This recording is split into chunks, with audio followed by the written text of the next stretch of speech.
Hi, I'm Andrea. At my husband's family dinner, his mother literally made me eat my meal in the garage like some kind of unwelcome pet, while they dined on fine china in their pristine dining room.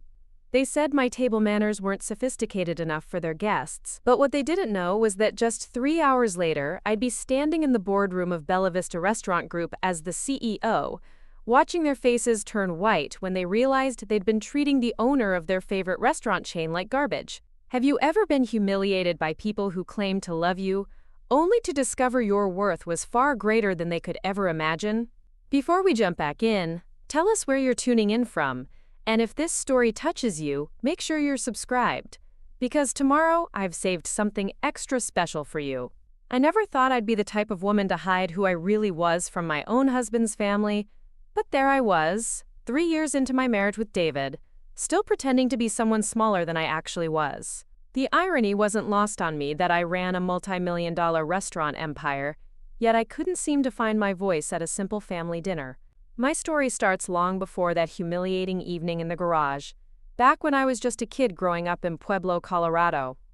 My grandmother Rosa owned a tiny diner called Rosa's Kitchen on the wrong side of town, where truckers and factory workers would stop for coffee that could wake the dead and homemade pie that made grown men weep. While other kids my age were playing with dolls or video games, I was in that kitchen, standing on milk crates so I could reach the grill, learning that food wasn't just about feeding people's bodies, but nourishing their souls. Rosa taught me everything about the restaurant business, from how to read a customer's mood by the way they walked through the door, to the exact temperature that made scrambled eggs turn from rubbery to silky. She had this philosophy that stuck with me through everything that came after. Misha, when you feed someone, you're not just giving them food. You're giving them a moment of comfort, a memory, maybe even hope for tomorrow. When Rosa passed away during my junior year of college, she left me the diner and a mountain of debt. I was studying business at Colorado State, working 3 part-time jobs, and suddenly found myself responsible for a failing restaurant that most people would have sold immediately. But something in me couldn't let go of Rosa's dream, even though the smart thing would have been to walk away. I spent every spare moment at that diner, learning the business from the ground up. I waitressed during breakfast rush, cooked during lunch, and balanced the books late into the night. The learning curve was brutal. I burned more steaks than I care to remember, miscalculated orders that left us short on ingredients, and made every rookie mistake you could imagine. But slowly, month by month, I started turning things around. The breakthrough came when I realized that Rosa's recipes, perfected over decades of trial and error, could work in other locations if I could just figure out how to scale them properly. I started with a food truck, testing menu items at different events around Denver, building a following of people who would drive across town for Rosa's green chili cheeseburgers and her famous chocolate cream pie.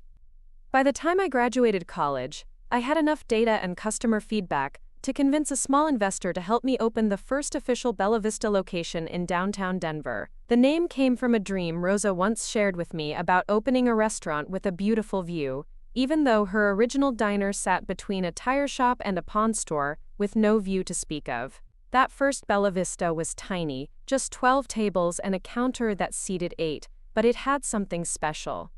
We kept Rosa's core recipes, but elevated the presentation, created an atmosphere that felt both upscale and welcoming, and focused obsessively on customer service.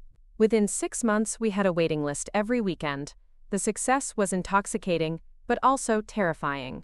I was 23 years old, running a restaurant that was earning more money than I'd ever imagined possible, and I had no idea what I was doing half the time. Preparing and narrating this story took us a lot of time, so if you are enjoying it, subscribe to our channel. It means a lot to us. Now, back to the story. I threw myself into learning everything I could about business operations, franchise development, and growth strategies. I read every restaurant industry publication, attended conferences where I was usually the youngest person in the room by decades, and networked relentlessly with anyone who would talk to me. The second location opened 18 months later in Colorado Springs, then a third in Fort Collins. Each time, I reinvested every penny back into the business, living in a studio apartment and driving a beat-up Honda while the company grew around me. I was building something, but I was also becoming someone I barely recognized. Driven, ambitious, and increasingly isolated from anything resembling a normal social life. That's where David came into the picture. I met him at a business networking event in Denver, where he was representing his family's law firm, and I was there trying to learn about franchise legal structures. He was charming in that effortless way that some people are born with, telling stories that made everyone around him laugh, while somehow managing to make each person feel like they were the most interesting person in the room. What drew me to David wasn't just his charm, though.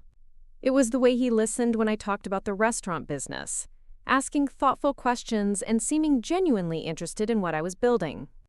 Most people, when they heard I owned restaurants, either dismissed it as a cute hobby or immediately started pitching me their own brilliant restaurant concepts. David was different. He saw the business side, understood the complexity of what I was managing, and respected the achievement without trying to diminish it or take credit for it. Our courtship was a whirlwind of romantic dinners and weekend getaways, but it was also complicated by my growing business responsibilities. Bella Vista was expanding rapidly, and I found myself traveling constantly to scout new locations, train managers, and oversee operations. David said he understood, but I could see the frustration building when I had to cancel dates or cut evenings short to handle some crisis at one of the restaurants. The proposal came during a quiet weekend at his family's cabin in Vail, just the two of us, snow falling outside while we sat by the fire. It was perfect and romantic, and when he slipped that ring on my finger, I felt like maybe I could have everything: love and success, a partner who supported my dreams, and a business that continued to grow. But meeting David's family was like stepping into a different world entirely. The Hendersons lived in Highlands Ranch, in one of those sprawling suburban mansions that screamed old money and established respectability. David's father, Robert, was a senior partner at a prestigious law firm that his grandfather had founded. His mother, Patricia, spent her days on charity committees and organizing fundraisers for causes that sounded important but seemed disconnected from any real problems. David's sister, Jennifer, was a year older than me but acted like she was from a completely different generation. She'd gone to private schools, spent summers in Europe, and had married a surgeon who bought her a house in Cherry Creek, where she hosted dinner parties that got written up in Denver's society pages. His brother Michael worked at the family law firm and was being groomed to take over when Robert retired. From the moment I walked into their world, I felt like an outsider looking in through a window. They weren't cruel, exactly, but there was a subtle condescension in the way they spoke to me, as if I was a charming little project that David had taken on. When they asked about my work, I found myself downplaying the scope of what I'd built, describing myself as someone who worked in restaurants, rather than someone who owned a growing chain. Part of it was my own insecurity. Despite the success of Bella Vista, I still felt like that kid from Pueblo who had learned to cook standing on milk crates. When Patricia talked about her charity work, or Jennifer discussed her latest art acquisition, I felt undereducated and unsophisticated. When they mentioned restaurants they loved, including several Bella Vista locations, I would just smile and nod rather than reveal my connection to them.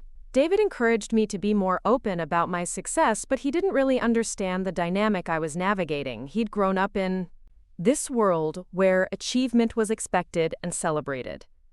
He couldn't quite grasp why I felt the need to hide my accomplishments from his family, and I couldn't explain it without sounding petty or insecure. The business continued to grow despite, or maybe because of, my personal complications. By the time David and I got married, Bella Vista had 15 locations across Colorado and was expanding into Wyoming and New Mexico. The company was profitable, well regarded in the industry, and positioned for significant growth. I was 27 years old and running a business that employed over 300 people. But to David's family, I was still just the girl from Pueblo who had gotten lucky. Our wedding was beautiful but exhausting. Patricia took charge of most of the planning, which I appreciated until I realized she was essentially erasing any trace of my background from the event. The venue was the country club where the Henderson family had been members for 3 generations. The menu was created by their preferred caterer, a pretentious chef who specialized in what he called elevated American cuisine, and looked physically pained when I suggested including some of Rose's recipes. My side of the church was noticeably smaller than David's. Most of my friends were people I'd met through the business: managers, suppliers, other restaurant owners. They were good people, hardworking and successful in their own right, but they didn't fit neatly into the Henderson family's social circles. I watched Patricia politely greeting my college roommate and my district manager, and I could see her mentally cataloging them as evidence of my lower social standing. The honeymoon was a 2-week trip to Italy that David had planned as a surprise. It should have been romantic and relaxing, but I spent half the time on conference calls with my operations manager, dealing with an equipment failure at our Cheyenne location, and interviewing candidates for a general manager position in Albuquerque. David was frustrated by the interruptions, and I was frustrated by his inability to understand that the business couldn't just run itself while I was gone. When we returned to Denver, we moved into a house in Highlands Ranch, just 10 minutes from David's parents. It was a beautiful place, bigger than anywhere I'd ever lived, with a gourmet kitchen that I rarely had time to use, and a dining room that seemed designed for entertaining people I didn't know. David loved having his family so close, but I felt like I was living in a goldfish bowl, constantly being observed and evaluated. The subtle criticism started almost immediately. Patricia would drop by unannounced and comment on how I kept house, suggesting that I might want to hire a cleaning service since I was so busy with work. Jennifer would invite me to lunch at trendy restaurants and then make backhanded comments about my clothing choices or my lack of knowledge about wine. Robert would ask about my business in a way that suggested he thought it was a cute hobby rather than a serious enterprise. David saw these interactions differently than I did. When I complained about feeling judged or condescended to, he would point out specific nice things his family had said or done. He wasn't wrong exactly, but he was missing the subtext, the 1,000 small ways they made it clear that I wasn't quite good enough for their family. The worst part was how I started changing to fit their expectations. I bought clothes from stores Patricia recommended, even though they felt like costumes. I signed up for wine tasting classes and art appreciation courses, trying to educate myself about things they valued.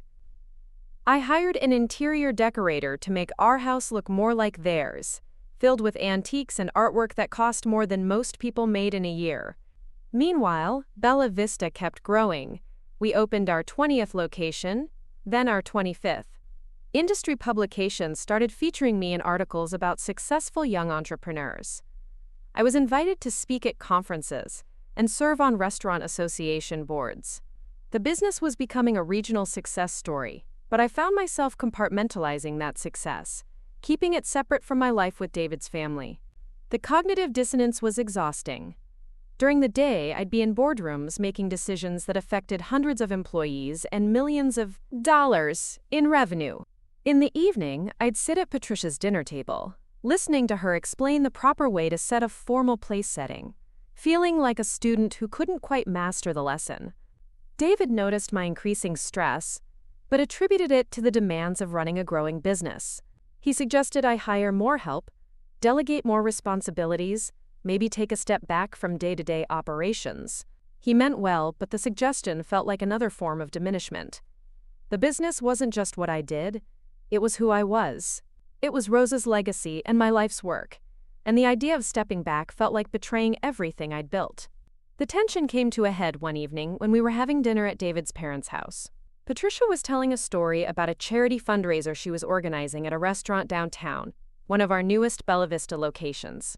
She was gushing about the food, the service, the beautiful atmosphere, going on and on about how impressed the other committee members had been.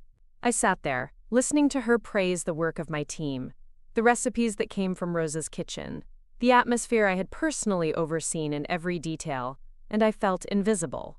This woman who treated me like I was barely sophisticated enough to be in her son's life was unknowingly celebrating my greatest professional achievement, and I couldn't say a word about it. After dinner, when David and I were driving home, I finally exploded. I told him everything, how isolated I felt, how condescending his family was, how exhausted I was from pretending to be someone I wasn't. I told him about listening to his mother praise my restaurant while treating me like hired help. David's response was disappointing, but not surprising. He defended his family, pointing out that they had always been welcoming to me. He said I was being oversensitive, that I was looking for problems where none existed. He suggested that maybe I was projecting my own insecurities onto them, that maybe the problem wasn't their behavior but my own discomfort with their lifestyle. The fight lasted for hours, and by the end of it, we weren't really talking about his family anymore. We were talking about fundamental differences in how we saw the world, how we valued achievement, and what we expected from the people who claimed to love us. David wanted me to fit into his family's world. I wanted him to understand why that felt impossible. We went to bed angry that night, and the next morning we both pretended the fight had never happened. But something had shifted between us, a crack in the foundation that we both chose to ignore rather than address. I threw myself even deeper into work, and David spent more time with his family, and we both acted like everything was fine.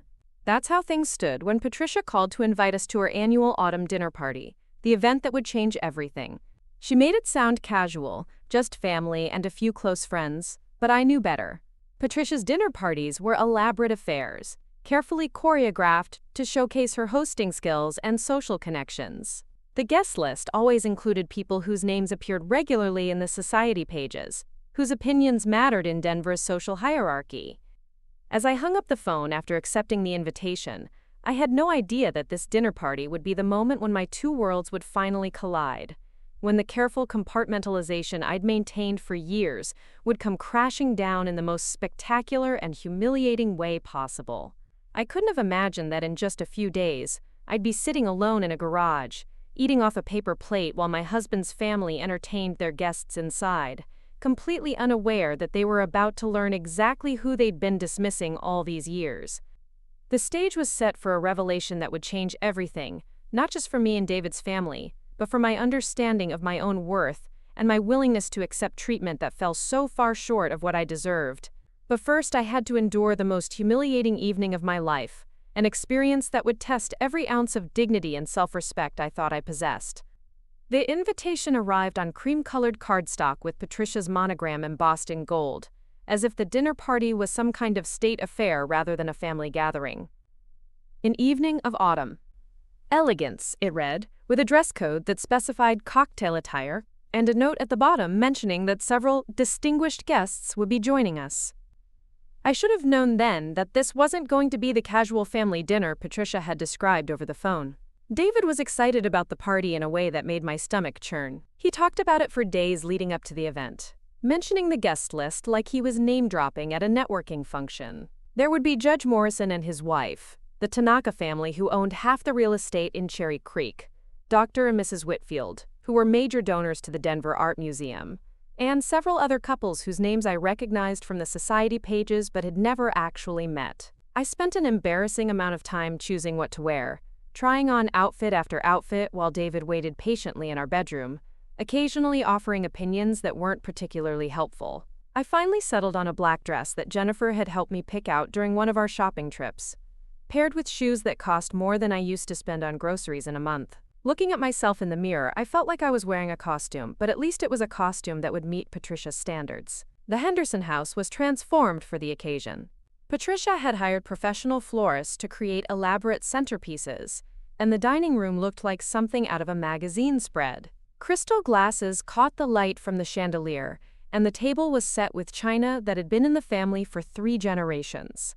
Everything was perfect, elegant, and slightly intimidating. David and I arrived exactly on time because Patricia had made it clear that punctuality was essential when entertaining guests of this caliber. She greeted us at the door wearing a navy dress that probably cost more than my car payment, her smile bright and hostess perfect. She kissed David's cheek and gave me one of those air kisses that rich women seem to perfect, the kind that looks affectionate from a distance but involves zero actual contact. "Andrea, darling, you look lovely," she said, though I caught her eyes doing a quick up-and-down assessment of my outfit.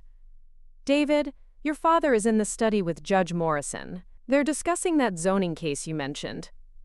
The first hour of the party was exactly what I expected. Polite conversation, expensive wine, and the kind of small talk that required extensive knowledge of people and places I'd never encountered.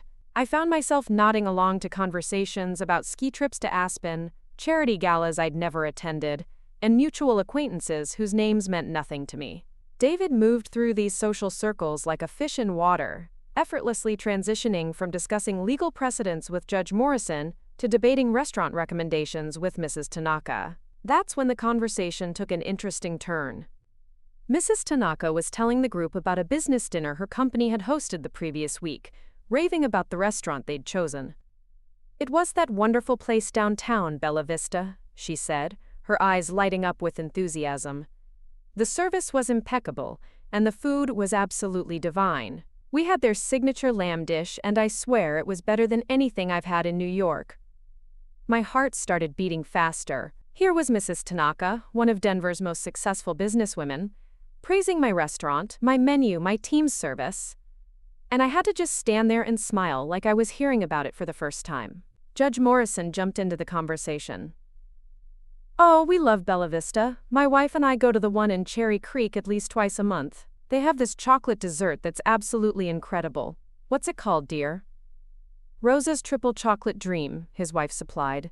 "It's heavenly. I've tried to get the recipe from our server, but apparently it's some kind of family secret." I nearly choked on my wine.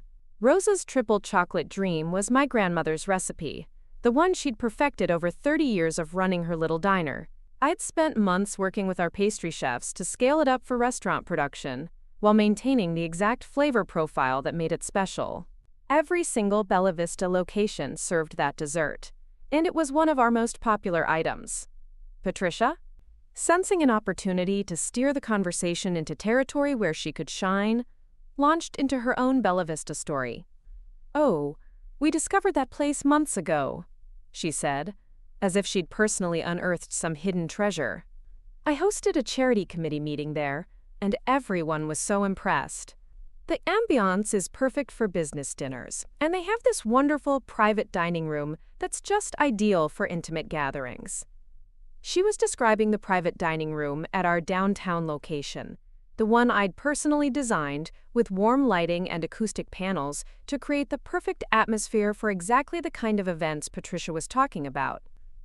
I'd spent weeks working with the architect and interior designer, obsessing over every detail from the table spacing to the artwork on the walls. Dr. Whitfield nodded enthusiastically. "The wine selection is impressive too. Whoever curates their list really knows what they're doing.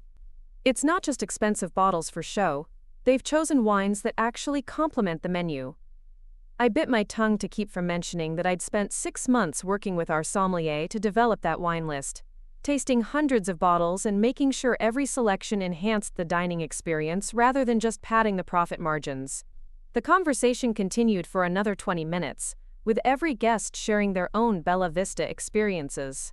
They talked about birthday celebrations, anniversary dinners, business lunches, and casual meals with friends.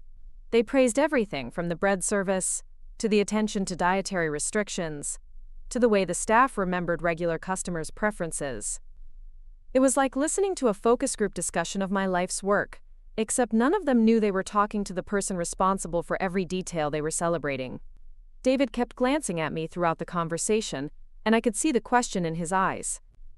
He knew how much this had to be affecting me, hearing his family and their friends unknowingly praise my restaurant while treating me like I was barely qualified to be in the same room with them. But he also knew that this wasn't the time or place for revelations, especially with so many important guests present. As we moved into the dining room for dinner, I felt a strange mix of pride and frustration. These people, who saw me as David's slightly unsuitable wife from the wrong side of town, were inadvertently validating everything I'd worked to build. They loved my food, my service, my attention to detail, but they couldn't see past their own prejudices to recognize that the woman they were dismissing was the one responsible for creating the experiences they were celebrating. The seating arrangement put me between Mrs. Tanaka and Dr. Whitfield, which should have been a compliment, but I quickly realized I was there as a conversation buffer rather than a valued guest. Patricia had clearly put thought into the placement, ensuring that the important people were positioned where they could talk business and social connections without being interrupted by someone who might not understand the nuances of their world. Dinner started beautifully. Patricia had outdone herself with the presentation, and the first course was served with the kind of flourish that made everyone feel special and important. The conversation flowed easily, touching on safe topics like the weather, upcoming holiday plans, and local cultural events. I managed to contribute occasionally, though I felt like I was constantly second-guessing myself, worried about saying something that would reveal my lack of familiarity with their social codes. Then Mrs. Whitfield made an innocent comment that changed the entire trajectory of the evening. "Patricia, this salmon is absolutely delicious." Where did you find such a wonderful caterer? Patricia beamed with pride. Actually, I prepared everything myself. Well, with some help from my usual catering assistant, of course. I've been taking cooking classes at the Culinary Institute, trying to expand my repertoire. I nearly dropped my fork. The salmon was good, but it wasn't anything special. Certainly, nothing compared to the dishes my chefs were preparing at Bella Vista locations across 3 states. But Patricia was presenting it like she'd just created a masterpiece, and the guests were responding with the kind of enthusiastic praise that made me realize how low their standards were for home cooking. You really should consider opening a restaurant, Judge Morrison said with a laugh. This is better than most places we've been to recently. Oh, I couldn't possibly, Patricia replied, though her tone suggested she was secretly pleased by the suggestion. Running a restaurant is such a difficult business. It takes a special kind of person to succeed in that industry. The comment hung in the air like a challenge. Here was Patricia, who had never worked a day in food service, dismissing an entire industry as if success in it was somehow lesser than success in other fields. I thought about the early mornings I'd spent at Rose's Diner, learning to crack eggs with one hand while flipping pancakes with the other. I thought about the late nights I'd spent balancing books and planning menus, the stress of managing inventory and payroll and health inspections and customer complaints. I imagine it must be exhausting. Mrs. Tanaka said diplomatically, all those hours, all that pressure. And the failure rate is so high. Exactly, Patricia agreed. It's really more of a working-class profession, isn't it? I mean, no offense to people who choose that path, but it's not exactly what you'd call sophisticated work. I felt my face flush with anger and embarrassment. Here were these people who spent their money at my restaurants and praised my food, dismissing my entire profession as unsophisticated working-class labor. The irony was so thick I could barely breathe, but I couldn't say anything without revealing my secret and creating a scene that would probably end my marriage. David must have sensed my distress because he tried to change the subject, but Dr. Whitfield was apparently just getting started on his thoughts about the restaurant industry. The real problem is that most restaurant owners don't understand business, he said authoritatively. They might be decent cooks, but they don't have the education or sophistication to run a proper enterprise.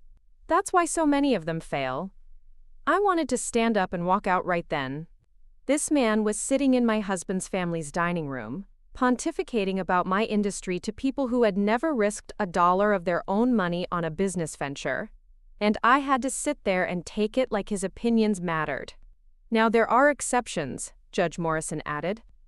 Some of the more successful restaurant groups are obviously run by people with real business acumen. Take that Bella Vista chain we were discussing earlier. Whoever's behind that operation clearly knows what they're doing. Probably some investment group, Patricia said dismissively. Most of the successful restaurant chains these days are owned by private equity firms or large corporations. It's not like the old days when individual entrepreneurs could make it on their own. I gripped my wine glass so tightly I was afraid it might shatter. They were discussing my life's work like it was some abstract business case study, completely disconnected from the real human being who had built it from nothing. Even when they praised Bella Vista, they couldn't imagine that someone like me might be responsible for its success. The main course arrived, and Patricia made a big show of describing each element of the dish, as if she was hosting a cooking show rather than a dinner party. The guests dutifully praised every component, and I found myself mentally comparing her amateur efforts to the professional standards we maintained at every Bella Vista location. The seasoning was inconsistent, the vegetables were overcooked, and the sauce had broken slightly, but everyone acted like they were eating at a Michelin-starred restaurant. As the evening progressed, I noticed that the conversation kept returning to topics that excluded me. They discussed charity boards I wasn't on, social events I hadn't attended, and business deals involving companies I'd never heard of. When I tried to contribute to conversations about travel or culture, my comments were politely acknowledged but never developed into full discussions. I was present but not really included, like a piece of furniture that happened to be able to speak. The breaking point came during dessert. Patricia had prepared what she called her signature chocolate tart, which was clearly store-bought but presented as if she'd crafted it herself. As everyone praised her baking skills, she launched into a story about how she'd developed the recipe by, quote, studying European pastry techniques. I thought about Rosa's triple chocolate dream, the dessert that Judge Morrison's wife had raved about earlier. I thought about the months I'd spent perfecting that recipe, testing different chocolates and adjusting the texture until it was exactly right.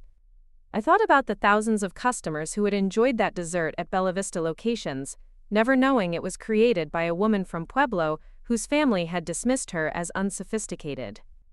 "Andrea, you're awfully quiet," Mrs. Tanaka said suddenly, and I realized I'd been lost in my own thoughts for several minutes. "What do you think of Patricia's tart?" All eyes turned to me, and I felt the familiar pressure to say the right thing, to be gracious and complimentary even though I wanted to scream. "It's delicious," I managed, my voice sounding strained even to my own ears. "Andrea works in restaurants too," Patricia said, and I could hear the subtle condescension in her tone. "She's always so busy with her little job." The phrase little job hit me like a physical blow. My little job employed over 400 people across 28 locations. My little job had annual revenues in the tens of millions. My little job had been featured in Forbes and Restaurant Business magazine as one of the fastest-growing chains in the Mountain West. But to Patricia, it was just a little job, something that kept me occupied but wasn't really important enough to discuss with serious people. "What kind of restaurant work do you do?" Dr. Whitfield asked, and I could tell he was just being polite rather than genuinely interested. "I work in operations," I said, which was technically true but deliberately vague, making sure things run smoothly. "Like a manager?" Mrs. Tanaka asked. "Something like that," I replied, hating myself for downplaying my achievements but unable to figure out how to tell the truth without creating a scene. "Well, that's nice," Patricia said in the tone people use when they're humoring a child. "It's good to keep busy." The conversation moved on, leaving me feeling smaller than I had in years. These people who were praising my restaurants, eating food inspired by my grandmother's recipes, and benefiting from the business I'd built from nothing, couldn't even conceive that the woman sitting at their table might be anything more than a restaurant manager with a little job. After dinner, as we moved back to the living room for coffee and more conversation, I excused myself to use the bathroom. I needed a few minutes away from the suffocating politeness and barely concealed condescension. I stood in Patricia's pristine powder room, looking at myself in the mirror and trying to remember who I really was underneath all the doubt and diminishment. When I returned to the living room, I overheard part of a conversation that made my blood run cold. Patricia was talking to Mrs. Whitfield and Mrs. Tanaka about table manners, specifically about how important it was to maintain proper standards when entertaining. Some people just weren't raised with the same attention to etiquette, she was saying. It's not their fault, really, but it can be quite noticeable when you're hosting people from certain social circles. I realized with growing horror that she was talking about me. She was discussing my table manners with her guests, pointing out my shortcomings as if I wasn't even a real person, but rather a problem to be managed. The way someone holds their fork, how they place their napkin, whether they know which glass to use for which wine, Patricia continued. These details matter when you're entertaining important people. I've been trying to help Andrea learn, but old habits die hard. Mrs. Tanaka made a sympathetic noise. It must be challenging, trying to bridge different backgrounds. David is so patient with her, Patricia said. He sees past all that surface stuff to the person underneath. But tonight, with guests like yourselves, I have to admit, I was a bit concerned about how things would go. I stood frozen in the doorway, unable to move forward or backward. They were talking about me like I was some kind of charity case that David had taken on. A rough-around-the-edges project that needed constant management and supervision. The woman who was hosting charity events at my restaurants was worried about my table manners embarrassing her in front of her friends. That's when Patricia noticed me standing there. Our eyes met across the room, and I saw her face flush slightly as she realized I'd overheard her critique of my social skills. But instead of apologizing or looking embarrassed, she doubled down. "Andrea, perfect timing," she said with that bright hostess smile. "We were just discussing the importance of proper etiquette at formal dinners. I was telling the ladies how much you've improved since joining our family. The casual cruelty of it took my breath away." She was congratulating herself for civilizing me. as if I'd been some kind of savage before David brought me into their refined world. And she was doing it in front of guests, making sure they understood that any social missteps on my part were my fault, not a reflection of the family's standards. I managed to smile and nod, because what else could I do? But something inside me was breaking apart, all the careful composure I'd maintained throughout the evening, finally starting to crack. The final humiliation came as the guests were preparing to leave. One of the wine glasses had been knocked over during dinner, staining the expensive tablecloth, and Patricia was making a big show of examining the damage with Mrs. Whitfield. "Andrea, would you mind helping me clear the table?" she asked, but it wasn't really a request. "I want to get this cloth into cold water before the stain sets." I found myself in the kitchen with Patricia, stacking dirty dishes while she supervised my technique and offered corrections. "Wine glasses should be hand-washed separately," she instructed. "And make sure you're not stacking the good china too high. Some of these pieces are irreplaceable." It was the final straw. Here I was, the owner of a successful restaurant chain, being instructed on how to wash dishes by a woman who had spent the evening hosting charity events at my establishments, while simultaneously criticizing my social skills and treating me like hired help. "Patricia," I said quietly, "I need to tell you something." But she wasn't really listening. She was too focused on making sure I understood the proper way to handle her precious china, too caught up in her role as the patient teacher educating her son's unfortunate wife in the basics of civilized behavior. "Those serving platters need to be hand-dried," she continued. "The dishwasher leaves water spots, and I have a reputation to maintain." That's when David walked into the kitchen, probably wondering what was taking us so long. He took one look at the scene. His mother supervising me like I was the hired help, me standing there with a dish towel in my hands looking like I wanted to disappear. And I saw something shift in his expression. "Mom, what are you doing?" he asked. "Just making sure the good china gets properly cared for," Patricia replied innocently. Andrea was helping me clean up. But David could see what I couldn't hide anymore. The hurt, the frustration, the complete exhaustion of pretending to be someone smaller than I was. For the first time since I'd known him, he seemed to really see what his family's treatment was doing to me. "Andrea doesn't need to clean up," he said firmly. "She's a guest here, not the kitchen staff." Patricia looked genuinely confused by his objection. I was just trying to teach her the proper way to handle expensive pieces. Some people weren't raised around fine china. And there it was, the thing that had been lurking under the surface all evening. All the months and years of subtle condescension finally stated outright. Some people weren't raised around fine china. Some people didn't know how to behave in civilized society. Some people needed constant instruction and supervision to avoid embarrassing themselves and their betters. I set down the dish towel and looked at both of them, my husband and his mother, and realized that this moment was going to define everything that came after. I could continue playing the role they'd assigned me, the grateful beneficiary of their patience and instruction, or I could finally tell them exactly who they'd been treating like a second-class citizen. But before I could say anything, Patricia made the decision for me. "You know what?" she said, as if a brilliant idea had just occurred to her.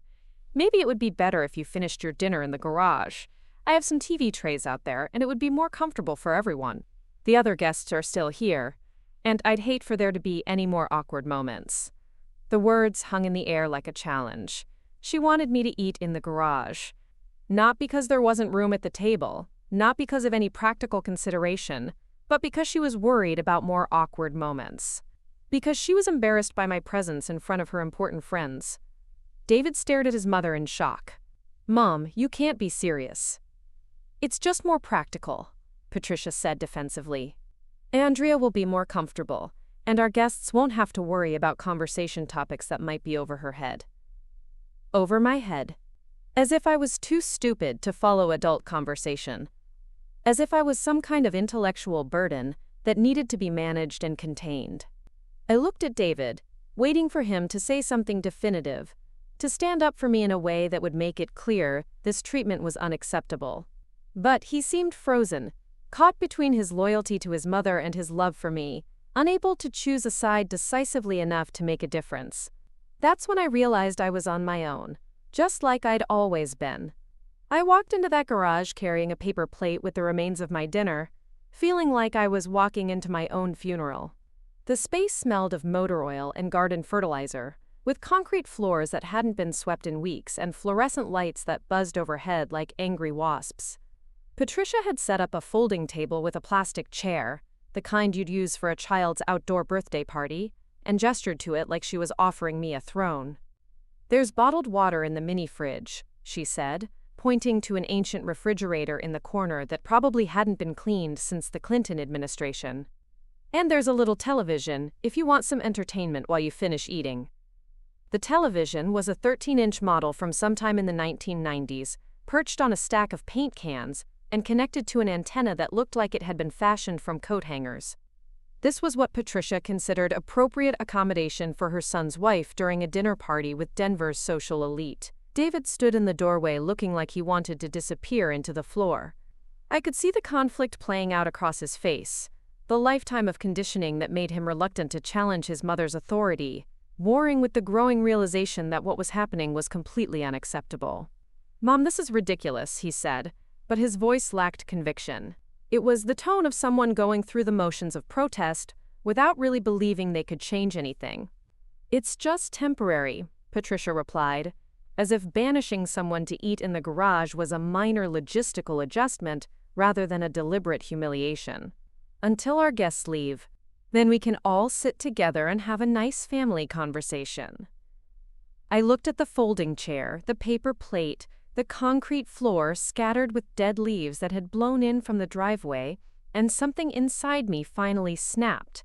Not with anger, exactly, but with a kind of crystalline clarity that cut through all the confusion and self-doubt I'd been carrying for months. "You know what?" I said, setting the plate down on the folding table with deliberate care. "I think I'll eat somewhere else tonight." Patricia looked relieved, as if I'd finally come to my senses and realized that leaving was the best solution for everyone involved. "That's probably wise," she said. "Family dinners can be overwhelming when you're not used to this level of formality." I almost laughed at that. Overwhelming formality. This from a woman who had just suggested I eat in her garage like a dog who wasn't house-trained. David started to say something, but I held up my hand to stop him. I needed to handle this my way, on my own terms, without anyone trying to manage or smooth over what was happening. "I'll be back in a few hours," I said to David. "There's something I need to take care of first." I walked out of that garage with my head held high, leaving behind the paper plate and the plastic chair and the entire charade of pretending to be someone I wasn't. Patricia called after me, something about not being dramatic and thinking of David's feelings, but I didn't turn around. I had other plans. The drive to downtown Denver gave me time to think, to process what had just happened and what I was about to do. For years I'd allowed David's family to diminish me, to treat me like I was lucky to be included in their refined world. I'd hidden my success, downplayed my achievements, and accepted their condescension because some part of me believed they were right about my place in their social hierarchy.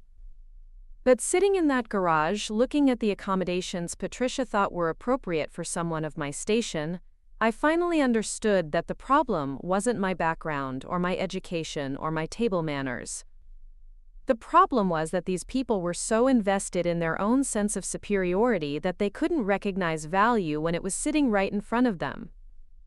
The Bella Vista downtown location was busy for a Thursday night, which always made me proud.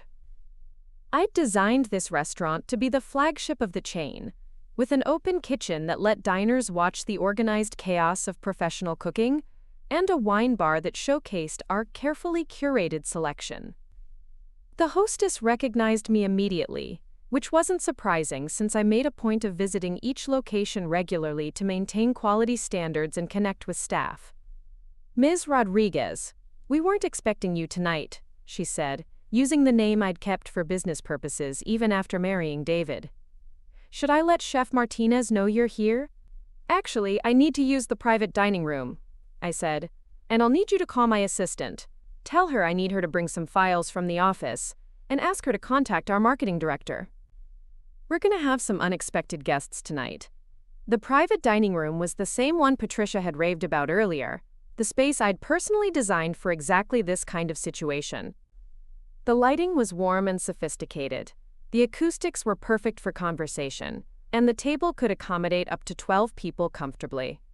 I'd hosted dozens of business meetings here, closed important deals, and celebrated major milestones. Tonight, it was going to serve a very different purpose. My assistant, Maria, arrived within 30 minutes carrying a leather portfolio filled with documents I'd requested. She was followed by Carlos, our marketing director, who looked curious but unsurprised by the late-night summons. Both of them had worked with me long enough to know that when I called an emergency meeting, there was usually a good reason. "What's the situation?" Carlos asked, settling into one of the leather chairs that surrounded the polished conference table. I gave them a brief overview of what had happened at Patricia's dinner party, watching their expressions shift from confusion to disbelief to anger as I described the evening's events. Maria, who had started as a server at our second location and worked her way up to become one of my most trusted employees, looked like she wanted to drive to Highlands Ranch and give David's family a piece of her mind. "They made you eat in the garage?" she said, her voice rising with indignation. "These are the same people who book our private dining room for their charity events?" "The very same," I confirmed. "In fact, Patricia hosted a committee meeting here just last month. Spent 2 hours telling her friends how impressed she was with our service and attention to detail." Carlos shook his head in amazement. "And they have no idea you own the company?" "None whatsoever. To them, I'm just David's wife, who works some little job in restaurant management." We spent the next hour planning what Carlos later called the most satisfying reveal in corporate history. He pulled up Patricia's contact information from our event booking system, along with detailed records of every Bella Vista location she and her family had visited over the past 2 years. The data was impressive. They'd spent thousands of dollars at our restaurants, hosted multiple events, and even recommended us to friends and business associates. "I can have a car service pick them up," Maria suggested. "Tell them there's been a special invitation to tour our flagship location. Make it sound exclusive and important." "Perfect," I said. "But make sure David comes too. He needs to see this." While Maria made the arrangements, I changed into one of the business suits I kept in my office upstairs. The transformation was both physical and psychological. Gone was the woman who had spent the evening being lectured about proper table etiquette. In her place stood the CEO of a multi-million-dollar restaurant empire, someone who commanded respect and made decisions that affected hundreds of employees and thousands of customers. The first call went to Patricia, and I listened from my office as Maria worked her magic. She introduced herself as a representative from Bella Vista corporate headquarters, explaining that the company occasionally offered exclusive behind-the-scenes tours to valued customers and community leaders. Patricia's name had come up during a recent meeting, Maria explained, and would she and her family be interested in a private tour this evening? Patricia's excitement was audible even through the phone. A private tour from corporate headquarters? An exclusive invitation that recognized her status as a valued customer and community leader? Of course she was interested. She'd be delighted to attend.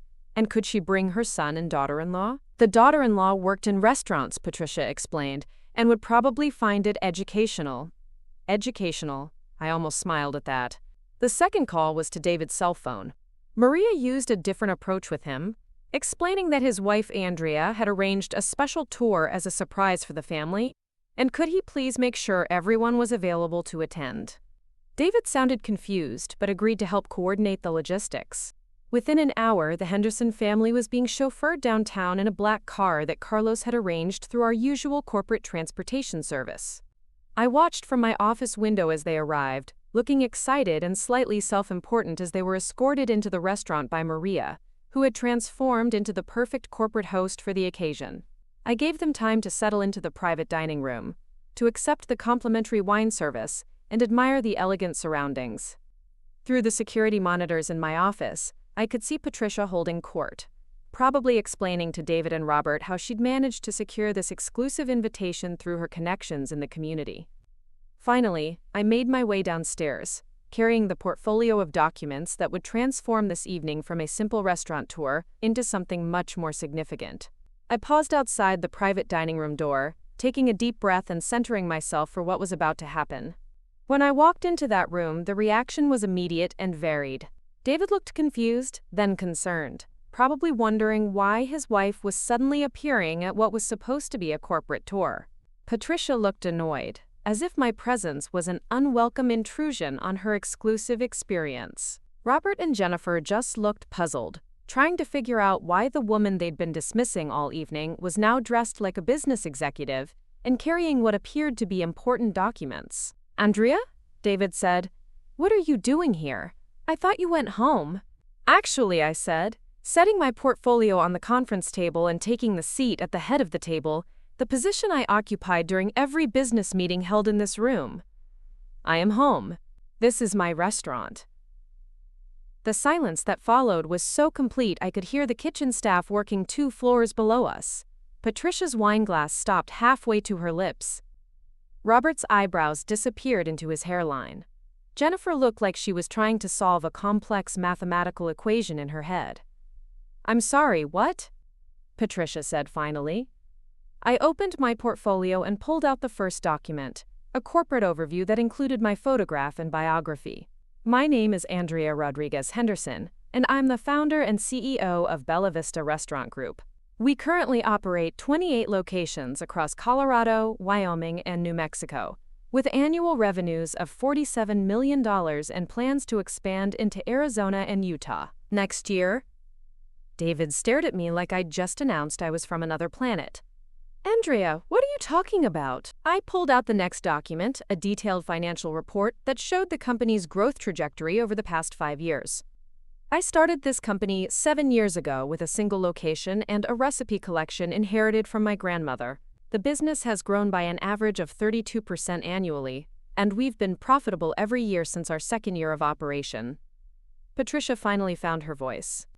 "This is ridiculous. Andrea works as a restaurant manager. She told us herself."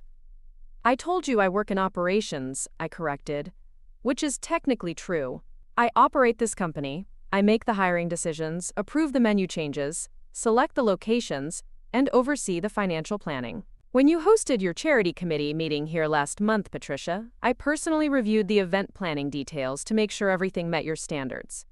I could see her mind working, trying to reconcile what I was telling her with what she thought she knew about me. The woman she'd spent months condescending to, the one she'd just banished to eat in her garage, couldn't possibly be the owner of her favorite restaurant chain. Robert, who had spent the evening lecturing about how restaurant owners lacked business sophistication, looked like he was experiencing some kind of cognitive dissonance. "But you never said anything. All those times we talked about Bella Vista, you never mentioned any connection to the company. Because every time you talked about Bella Vista, you followed it up with commentary about how people in the restaurant industry lack education and sophistication," I replied. "It's hard to share professional achievements with people who fundamentally don't respect your profession." I pulled out more documents, press coverage from industry publications, awards we'd received for customer service and business innovation, financial projections that showed continued growth and expansion. With each piece of evidence, I could see their worldview shifting, their assumptions crumbling. "The lamb dish Mrs. Tanaka was raving about earlier," I continued, "that's a recipe I developed personally, working with our executive chef to create something that would showcase local Colorado lamb while honoring my grandmother's cooking techniques." "The wine list Dr. Whitfield praised?" "I spent 6 months working with our sommelier to curate selections that would enhance our menu rather than just impress people with high price points." Patricia was staring at me like I was some kind of optical illusion that kept changing shape every time she looked away. "But your table manners," she said weakly.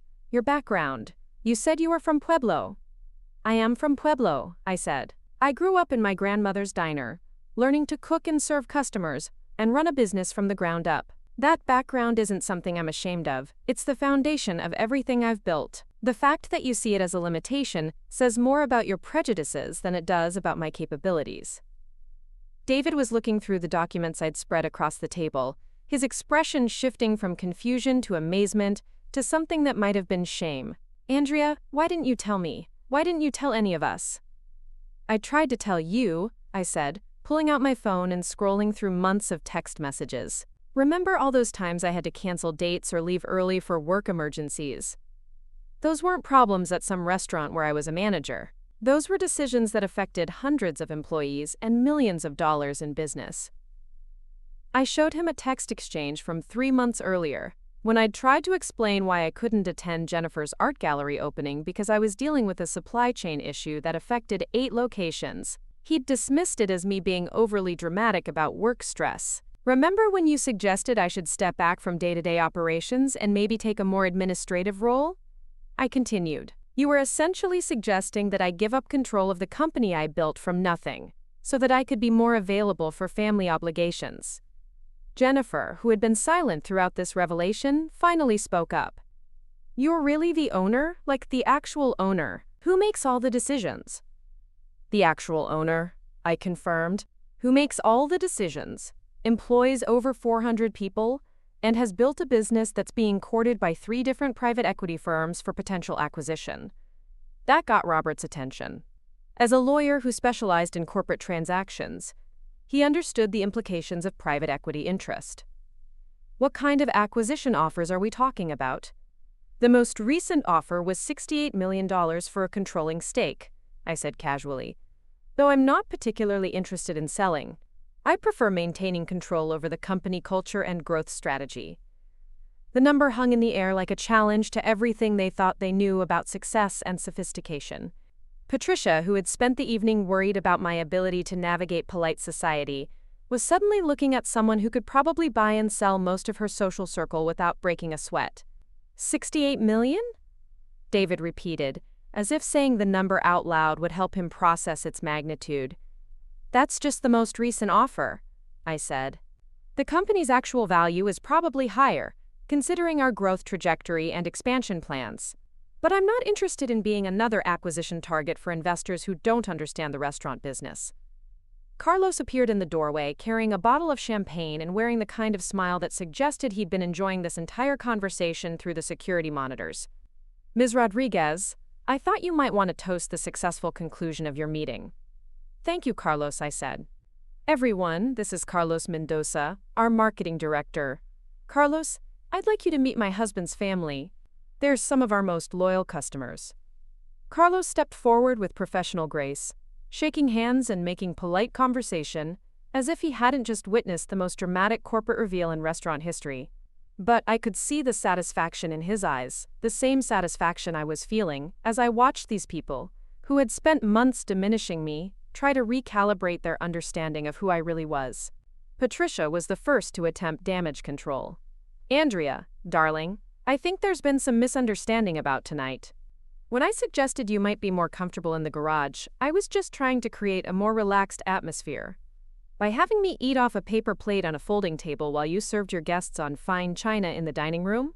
I asked. What exactly about that situation was supposed to be relaxing? David was studying my face, looking for some sign of the woman he thought he'd married. Andrea, I don't understand. If you own all this, if you're this successful, why did you let us treat you like what? I prompted when he couldn't finish the sentence. Like you were beneath us, he said quietly. And there it was, the admission I'd been waiting to hear for 3 years. They had been treating me like I was beneath them, and now they were struggling to understand how they'd gotten it so wrong.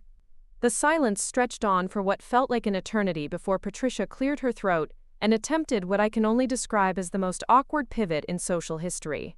Well, this is certainly unexpected, she said, her voice taking on that artificially bright tone she used when she was trying to regain control of a situation that had spiraled beyond her management.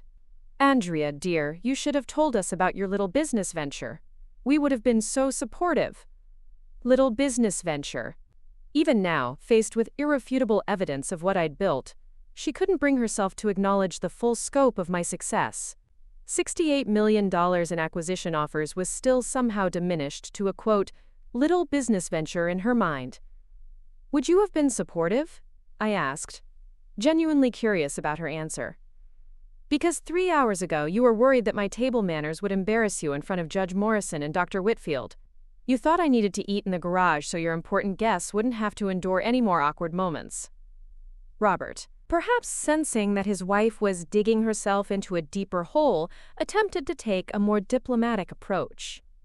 Andrea, I think what Patricia is trying to say is that we're impressed by what you've accomplished. Perhaps we didn't fully understand the scope of your work before tonight. The scope of my work was never the issue, I replied, opening another folder from my portfolio. The issue was your assumption that someone from my background couldn't possibly be capable of significant achievement. You spent the entire evening discussing the restaurant industry like it was beneath your social circle, even while praising businesses that I created. I pulled out a printed email thread that made my point perfectly. Patricia, you sent this message to our events coordinator last month when you were planning your charity committee meeting.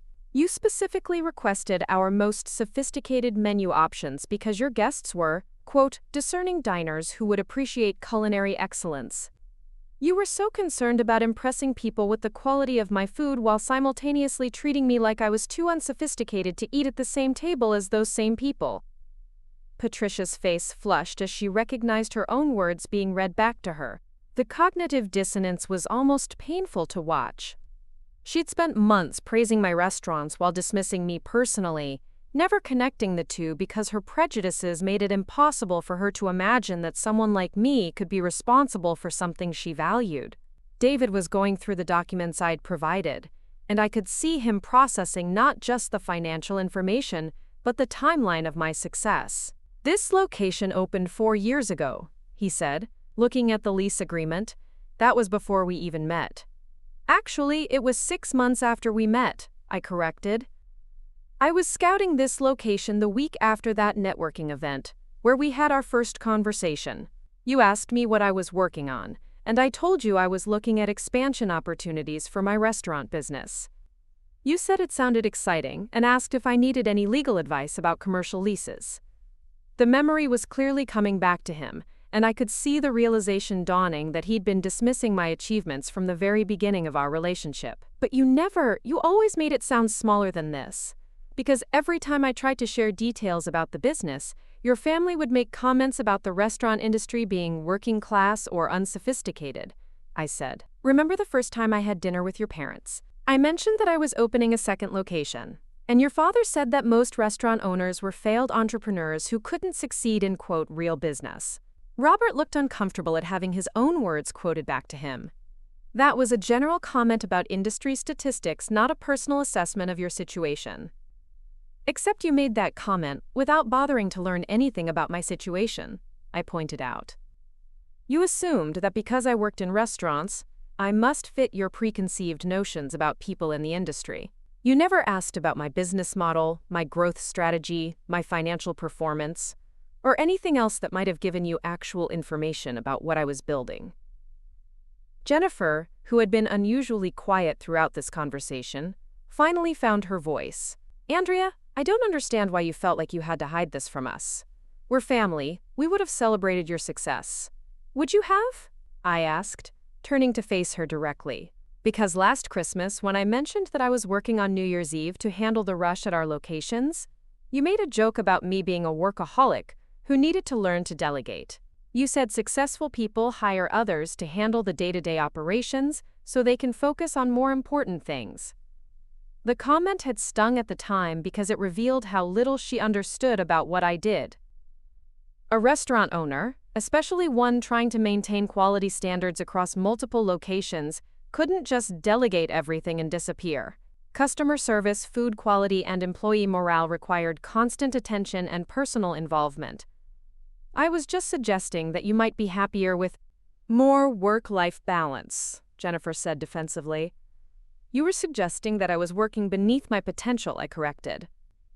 That hands-on restaurant management was somehow less valuable than whatever you imagined I should be doing instead. You couldn't conceive that someone might choose to stay involved in daily operations because they cared about quality and company culture. Carlos had been standing quietly near the door throughout this conversation, but I could see him taking mental notes. As our marketing director, he understood the value of authentic storytelling, and this family dynamic was certainly providing authentic material, though probably not the kind we'd ever use in our corporate communications. David set down the financial projections he'd been studying and looked at me with an expression I'd never seen before. It wasn't quite recognition, but it wasn't the familiar dismissal either.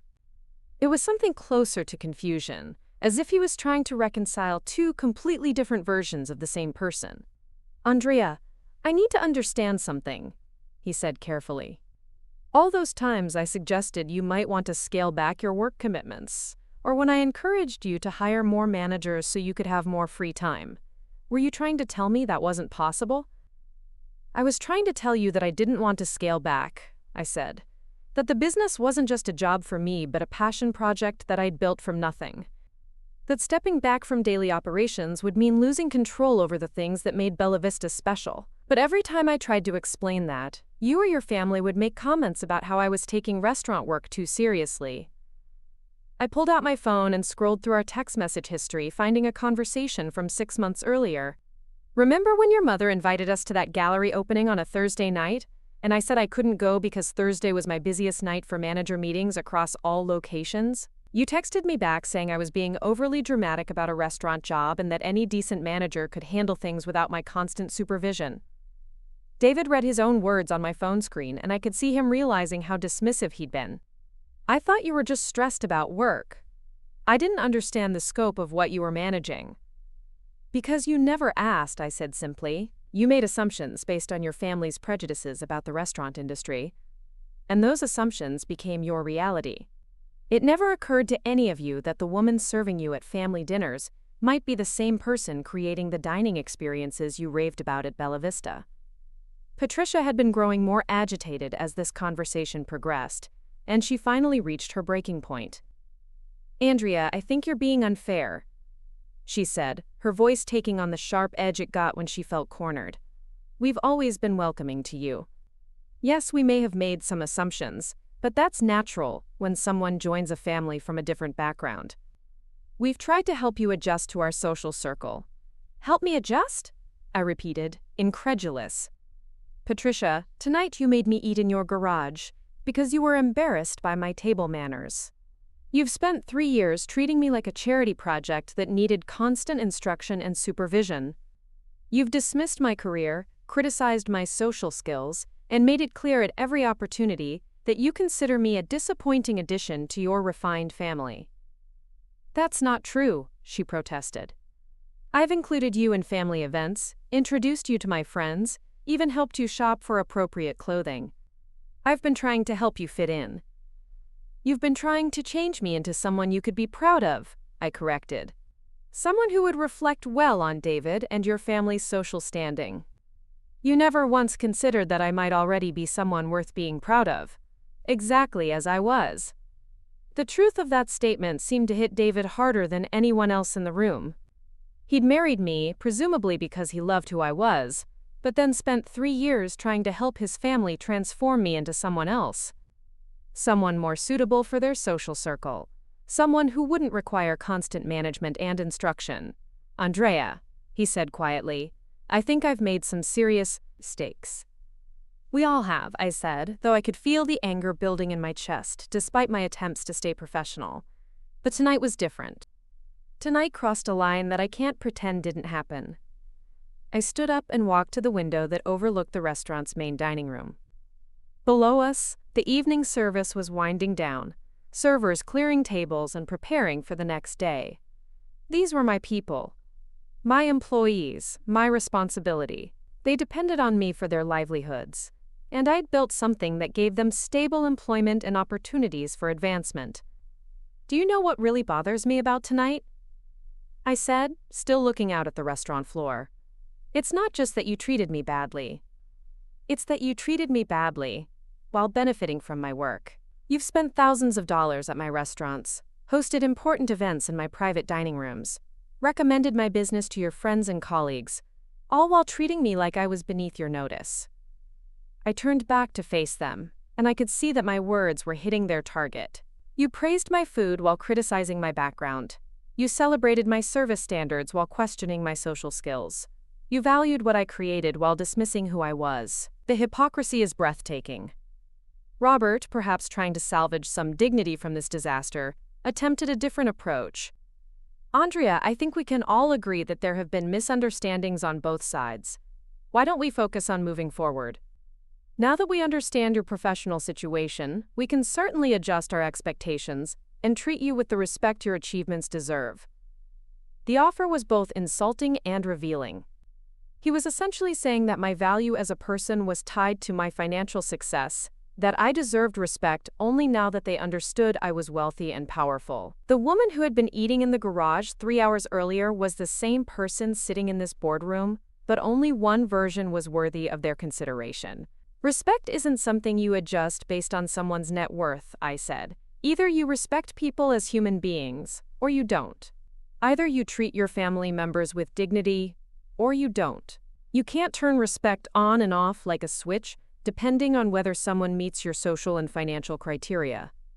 Jennifer seemed to be struggling with something, and finally spoke up with what might have been the first honest thing any of them had said all evening. "Andrea, I think we might have been wrong about you. Not just about your business, but about who you are as a person. I've been thinking about some of the things I've said over the years, and I'm realizing they probably hurt your feelings." It was a small acknowledgement, but it was something.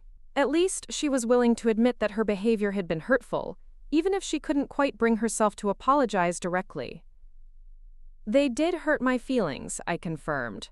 "But more than that, they made me doubt myself. I started questioning whether I belonged in your family, whether I was sophisticated enough for David, whether my achievements were as significant as I thought they were.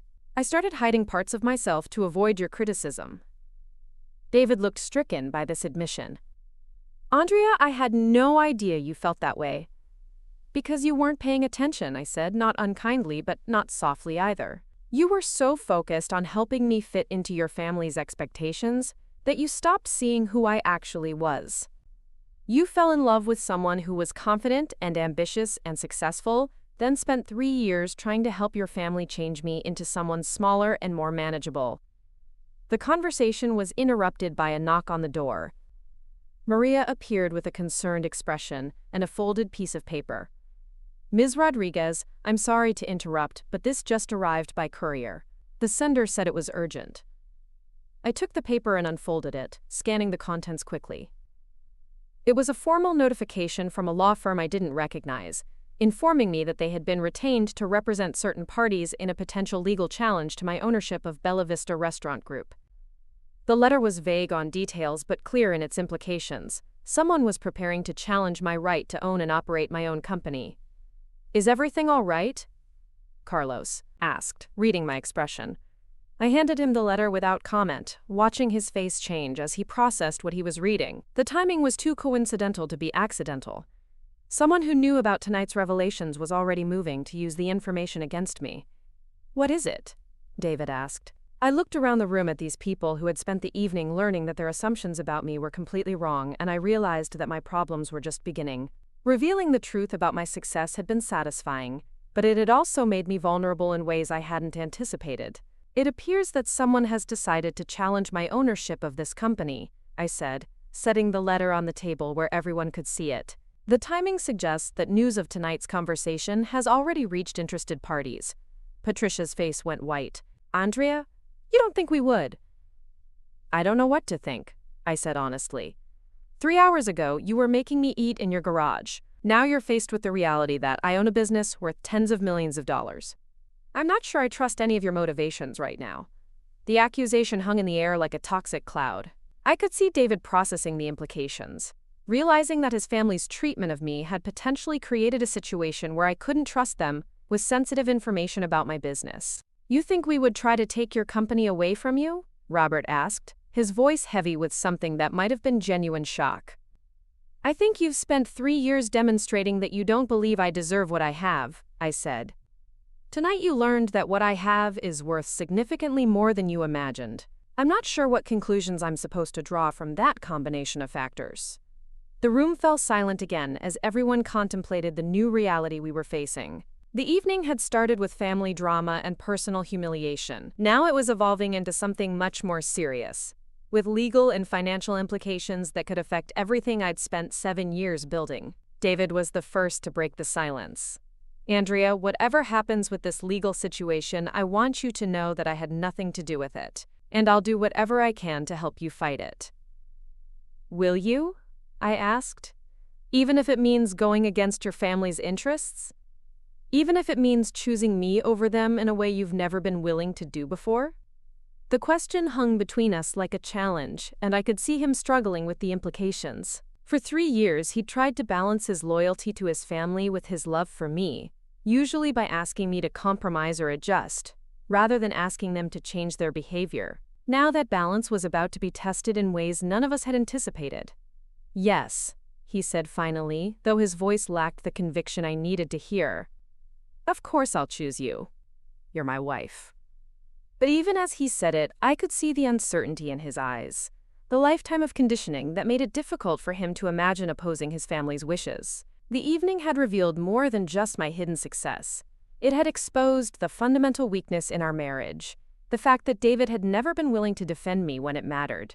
As I looked around the room at these people who had just learned that their assumptions about me were completely wrong, I realized that tonight's revelations were just the beginning of a much larger reckoning. The legal challenge would be serious, but the personal challenges might be even more significant. I was about to discover whether the people who claimed to love me were capable of accepting who I really was, or whether they would prefer to see me destroyed rather than admit they had been wrong about me all along.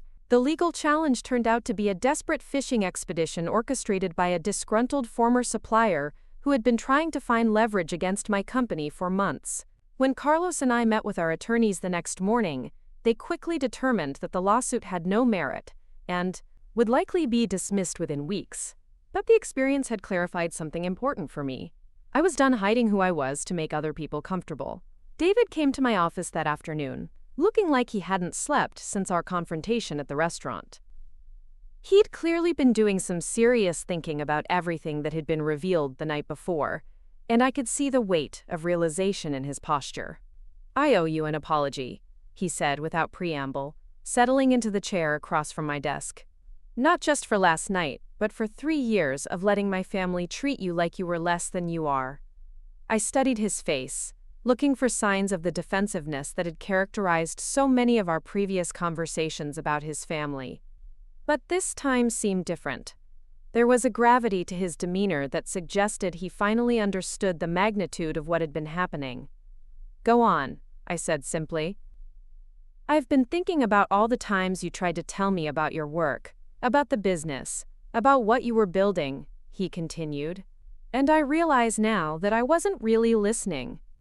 I was so focused on helping you fit into my family's world that I never stopped to consider whether their world was worth fitting into." It was the closest thing to a real acknowledgement I'd heard from him, but I needed more than recognition. I needed to know that he understood the deeper implications of what had been happening between us. "David, the problem wasn't just that your family didn't understand my business," I said. "The problem was that you allowed them to treat me with disrespect and condescension for years, and you chose their comfort over my dignity every single time." He nodded slowly, as if each word was a small blow he needed to absorb. "You're right. I kept thinking that if I could just help you navigate their expectations, everything would work out. But I was asking you to change to accommodate their prejudices instead of asking them to examine their behavior." "And now?" I asked. "What's different now?" "Now I understand that I married someone extraordinary, and I've been asking her to pretend to be ordinary so my family wouldn't feel threatened," he said. "That's not just unfair to you, it's insulting to everything you've accomplished." The conversation continued for over an hour, with David finally asking the kinds of questions about my business that he should have been asking for years. He wanted to understand my expansion strategy, my management philosophy, my plans for the future. For the first time since I'd known him, he was treating my work with the respect it deserved. But understanding the problem and fixing it were two different things. The damage to our relationship ran deeper than a single conversation could heal, and we both knew it. "I want to make this right," David said as our meeting was winding down. "Whatever it takes." "It's not just about making it right with me," I told him. "Your family needs to understand that their behavior was unacceptable, and they need to make changes that go beyond just being polite to me, because they've learned I'm wealthy." That evening, David arranged what he called a family meeting, though it felt more like an intervention.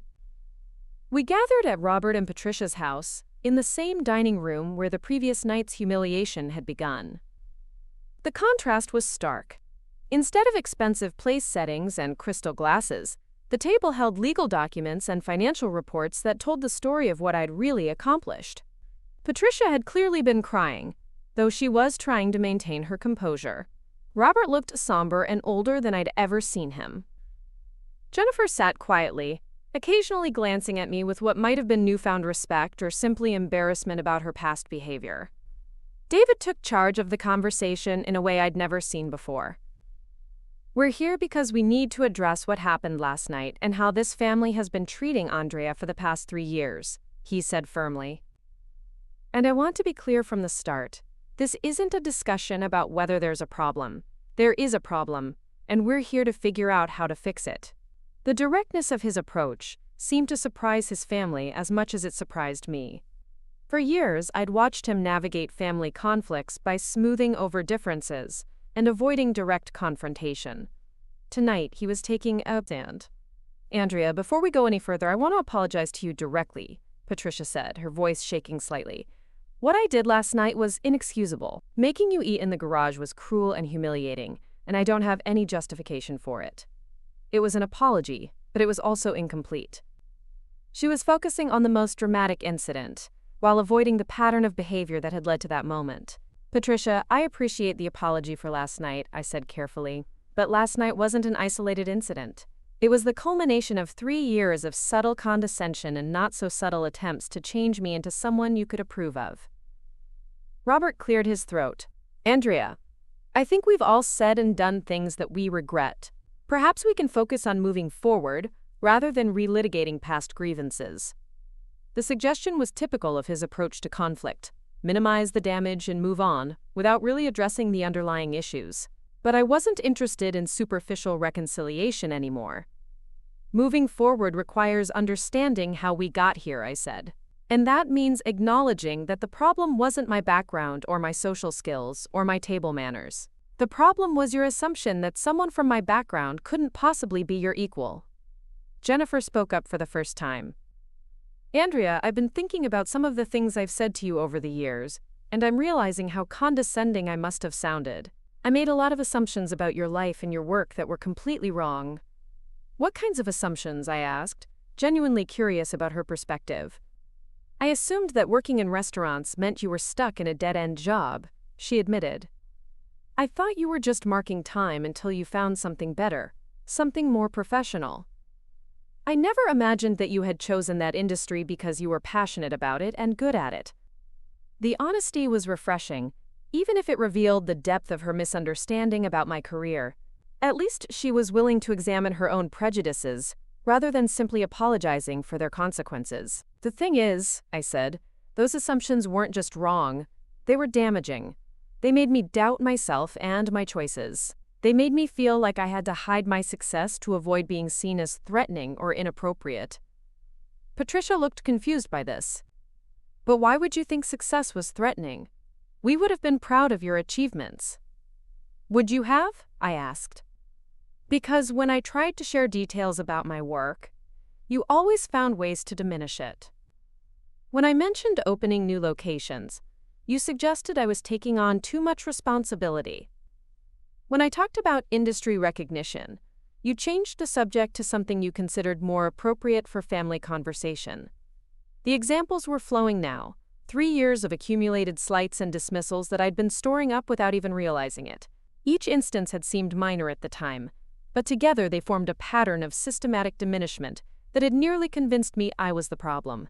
David was taking notes during this conversation, which surprised me until I realized he was probably documenting his own family's behavior for the first time. He'd spent so many years seeing their actions through the filter of his own loyalties that he'd never really examined the impact of their treatment on me. "I want to understand something," Robert said. "Why didn't you just tell us about your business success from the beginning? If we'd known you owned a successful company, we would have treated you differently." The question revealed everything that was wrong with their approach to relationships and respect. The idea that my worth as a person was contingent on my financial status was exactly the problem I'd been trying to navigate for years. "That's the point," I said. "My value as a human being shouldn't depend on my net worth or professional achievements." You should have treated me with respect because I was David's wife and a member of your family, not because I happen to own a successful business. But surely you understand that people make judgments based on the information they have, Patricia protested. If you'd been more open about your accomplishments, we would have had a better understanding of who you are. I was open about who I am, I replied. I told you I was passionate about the restaurant industry. I told you I was working on expanding my business. I told you I cared about food quality and customer service. The problem wasn't lack of information. The problem was that you dismissed that information because it didn't fit your preconceptions about what success looks like.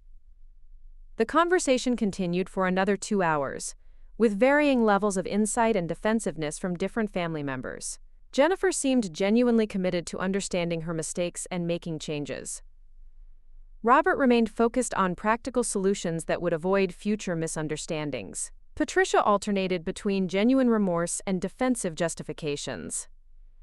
But the most important change was in David.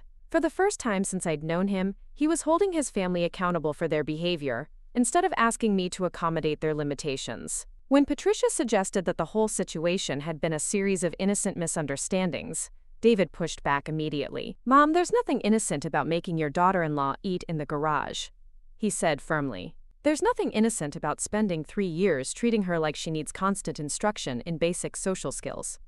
Andrea didn't misunderstand anything. She understood exactly what you thought of her. The directness of his response seemed to shock Patricia, but it was exactly what I needed to hear. For 3 years, I'd been waiting for David to defend me unequivocally, to choose our marriage over his family's comfort when the situation demanded it. Tonight, he was finally doing that. As the evening wound down, we established some ground rules for future interactions. No more comments about my background or social skills. No more suggestions that I needed instruction or improvement. No more dismissive remarks about the restaurant industry or working-class professions. Most importantly, no more assumptions about my capabilities or achievements based on their prejudices about my origins. The changes weren't immediate or complete. Rebuilding trust after years of systematic diminishment takes time and consistent effort. But the foundation had been laid for a different kind of relationship, one based on actual respect rather than conditional tolerance. 6 months later, I was standing in the kitchen of Bella Vista's newest location in Phoenix, watching the opening night service unfold with the precision and passion that had become our trademark. David was there too, asking intelligent questions about our expansion strategy and genuinely engaging with the details of what I'd built. Patricia and Robert had driven down from Denver for the opening, and I watched Patricia sampling our signature dishes with what appeared to be genuine appreciation rather than performative politeness. She'd even asked thoughtful questions about my grandmother's recipes and how I'd adapted them for commercial production. The transformation wasn't complete, and probably never would be. Lifelong patterns of thought and behavior don't change overnight. But the fundamental dynamic had shifted. Instead of hiding my success to avoid their discomfort, I was sharing it freely. Instead of accepting their condescension as the price of family peace, I was demanding the respect I'd always deserved.